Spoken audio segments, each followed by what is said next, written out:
Greetings, survivors and friends. SHADOWFRAX here, and welcome to Concept Limbo 17, and my apologies that you've had to wait for this so long.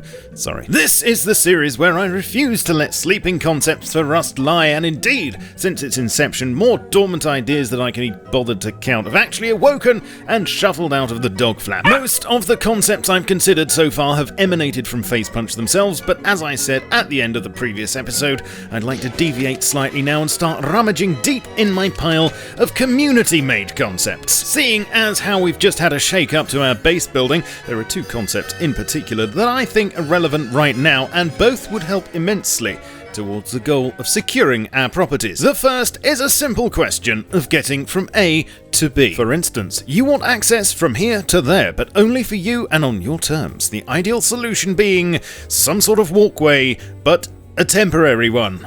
Maybe even a drawbridge. Now, the concept of drawbridges in Rust is by no means a new one. Necessity is, after all, the mother of invention, and so for a long time this has been the solution. Whip out your building plan, lay down a couple of twig floors, destroy them when you get to the other side, and Bob's your uncle, access denied. Now, this is all well and good, but not a perfect solution by any means. Apart from looking highly unfashionable, there's a small cost in materials every time you make a new one. Deployment leaves you vulnerable, and running across a platform that could easily be shot out from under you at a moment's notice, letting you float gracefully onto the spikes below, isn't exactly the height of health and safety. Thus, it was that numerous suggestions for a dedicated drawbridge building part were made on the Rust subreddit, until eventually, in September of 2016, a YouTuber by the name of Surge bravely picked up the gauntlet and spent literally some amount of time making a visual aid to hopefully convince everyone that they needed to be a thing. He envisioned two possible types. Firstly, a folding one, which would be able to cover the same span as two sections of floor, and secondly, a single flap edition that could be doubled up to do the same job, and as well as bridging gaps when not in use, as a bonus they would also add a layer of protection to your doors. Now, Surge is obviously a chap who likes to be thorough and went one step further. For instance, if you can't reach the drawbridge, how do you operate it? The answer is you use a lever and maybe even power it up with electricity. Electricity that we don't currently have. But that is definitely on the roadmap. See, there it is. Something that will be added sometime in the future. Eventually. Anyway, Surge did such a smashing job at the concept that it was featured on the very next community update. And what does it say here? Well done, Surge. You've done a good enough job that I worry SHADOWFRAX will have a go at us in a few months because it's still missing. Ha! As if. Well, yeah, it's still missing. Anyway, that wasn't the last we heard of the concept. A few months later, in February of this year, a new animated drawbridge mock-up was posted to the subreddit by Fergus, who coincidentally is the brains behind Fortify, the Rust base planning software. As he stated, it was inspired by Surge's work, but there were a few distinct differences. This one was actually a wall frame insert instead of a bolt-on accessory. It was made of sheet metal instead of wood, and the flap itself became the door when closed. Now, I'm all for elegant solutions, and this for me is just too damn sexy not to imagine being in the game. In fact, I'm trying to think of a reason why we shouldn't have one of these right now. And no, I can't. Well, I suppose it could probably be abused as part of a raid tower, maybe, but I'm sure there'd be a way to balance that. This still wasn't the last we heard of drawbridges though, and a little bit later in the year, that German guy showcased a few mods on YouTube, including a drawbridge one created by Blow and exclusive to the Dark Ages RP server, and although a bit clunky, it kind of does the job. Unfortunately, you need to use chat commands to open and close it, so it's not the fastest tool in the drawer, but at least it works. I think something like this would be an amazing new building piece though, and could have all sorts of sexy implications.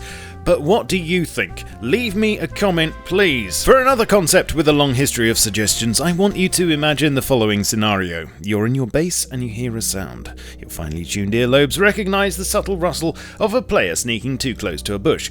What do? Try to take a look from a window? Climb on top of your base? What if they're armed? What if you don't want them to know you're in? Maybe they're door camping, but you haven't got a door with a flap or a decent vantage point. Perhaps they're not alone. Perhaps it's nighttime. So many variables. All of this could be irrelevant if you had the next concept, and funnily enough, one that Surge also gave his treatment in 2016. He asked, what if the CCTV cameras and indeed laptops that we already have were given a secondary function? Cameras could be fitted to walls and used to monitor your surroundings. A laptop deployed in the same building could then connect to an attached camera and control it remotely. Things that go bump, click, or indeed rustle in the dark would be nothing to fear either if they were equipped with some sort of night vision. Now, the beauty of this sort of system, apart from making total sense, is that cameras and laptops are already in the game and we have the world models.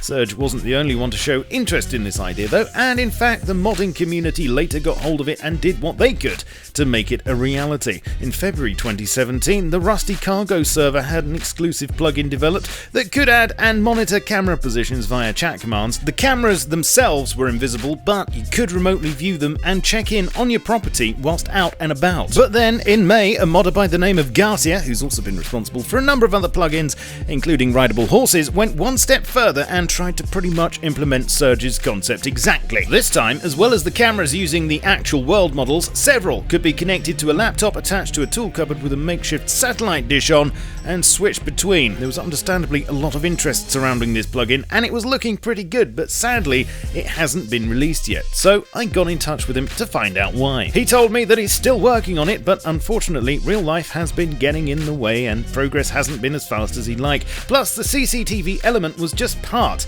of a larger security plugin he was building, and I'll talk more about that in just a minute. Now this is of course Concept Limbo, a series about ideas that are in a kind of no man's land of indecision. However, on the roadmap there is a ray of hope now, because when talking about long-term plans to balance online raiding, the idea is to both limit the usefulness of honeycombing and encourage the use of traps, and to add raid notifications, in brackets, CCTV cameras. Then a bit further down, a potentially massive feature's mentioned, that of an in-game computer network, which along with other things could allow you to remotely access cameras at rad towns. So, although not explicitly stated, this could include the concept I've just shown you, or instead of visually monitoring your own property, may just be used as a way to notify you that you're being raided.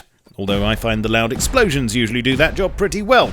But of course, what if you're offline? Well, this is where a security system could perforate the boundary between game and reality, because that's exactly what we need, isn't it? Something that could reach out and interrupt our daily lives, causing us to leave work early and drive home with due care and attention and in accordance with speed limits, so we can defend our bases. There have been suggestions of being able to monitor your cameras in real time, such as this one, from community artist Vaisal Kara, or even just having them record the most epic moments of your base being offline, so you can watch them later and plot your revenge. Now, whilst these may be a bit far-fetched at the moment, something that was mentioned as far back as Gary's mind map in 2014 was push notifications for when being raided. Gartia, as I mentioned earlier, wants to expand his security plugin, and this includes incorporating some sort of raid notifications into the CCTV system, maybe via SMS. However, whilst we may have to wait quite a while for such a reality, in the meantime, one server has managed to break the rusty fourth wall,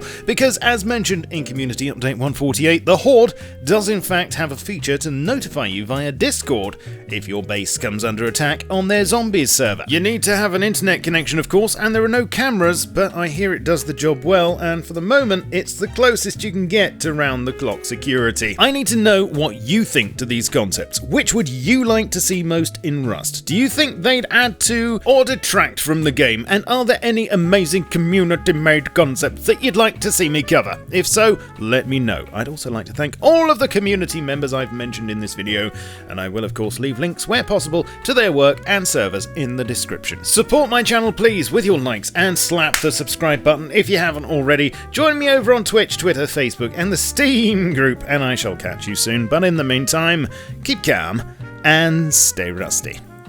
Cheerio.